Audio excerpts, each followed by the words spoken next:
চবকে ৰিকুৱেষ্ট কৰিছো আজি ডিবেটটোত চাওক সকলো মানুহ ৰখি আছে আপোনাৰ কথা শুনিবৰ কাৰণে মই সকলোকে গণতান্ত্ৰিক ৰেছপেক্টটো দি পেলাই জয়ন্ত মল্লৰ পৰা পইণ্টটা ক'লে আপুনি পইণ্টটোক নিশ্চয় কাউণ্টাৰ কৰক আৰু চাওক এনেই চিঞৰি থাকিলে মই দেখ মাজততো মই মাত মাত্ৰ জয়ন্ত মল্লৰ পৰা এবাৰ কিন্তু মানিছে আপুনি তেখেতে আপোনাৰ কথাখিনি কৈছে আপুনি শুনক তেখেতৰ সময় স্বাধীনতা বোধটো নাই আজি চবে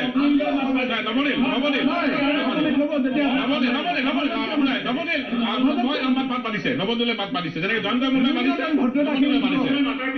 কাইণ্ডলি অলপ সময় কৰিব দিয়ক ডিবেটটোৰ পিছত মই 10 মিনিট সময় দিম যিমান চিঞৰি থাকিব কিন্তু এতিয়া অন্ততঃ ক'বলৈ দিয়ক দেওবন্ধ শইকীয়া হিৰণ্য বৰুৱা জ্যেষ্ঠ লোকসকল আছে আৰু সব মানুহে টিভি চাই আছে আজি দিনটো আৰু আপোনালোকৰ পেনেলখন খুব ভাল গতিকে এনেকে চুপতি নামাতি পেলাই 5 মিনিট 2 মিনিট কথা কওক আপুনি কওক জয়ন্ত মল্লকে ৰিপ্লাই কৰক মই সেইটোৱে কৈছো কাইণ্ডলি আপুনি কিন্তু মাজত নোসোমাব ৰিপ্লাই কৰিব দিলে অলপ সময়লৈ মোলৈ অলপ অপেক্ষা কৰক প্ৰথম কথা মই আগতে কৈছো যে তেখেতসকলে নিজৰ মতে কথা কোৱা নাই তেখেতে কৈছে যে অসমীয়া জাতিৰ প্ৰতিনিধি হলে এটা জাতিৰ ভাষা কৃষ্টি সংস্কৃতি ধ্বংস কৰিবলৈ এই ধৰণৰ অসাংবিধানিক বিধেয়ক এখন তেওঁলোকে উত্থাপন নকৰিলে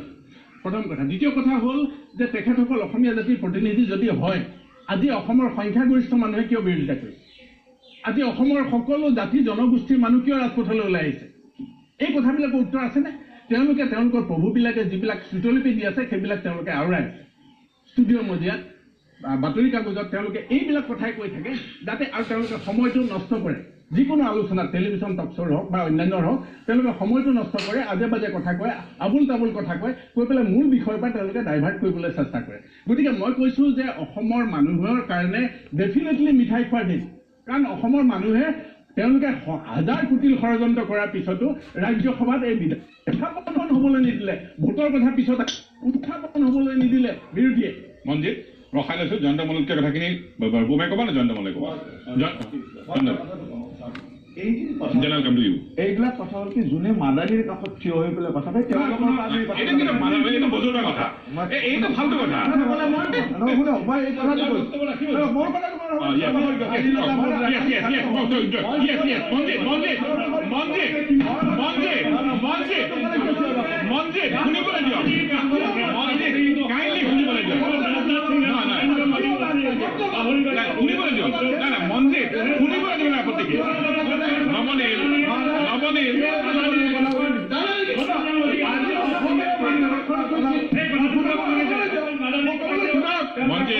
মন্দিৰ আমি এটা ৰুল তৈয়াৰ কৰিছিলো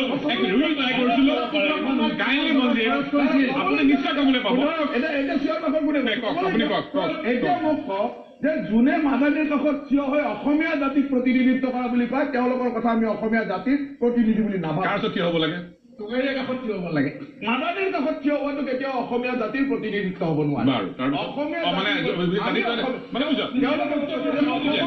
অসমৰ খিলঞ্জীয়া মানুহ বড়োসকল ক'ত আছে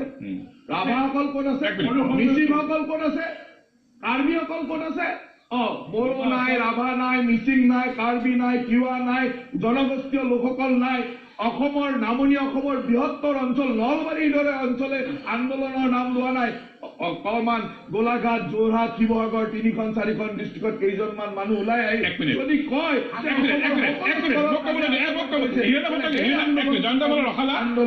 আন্দোলন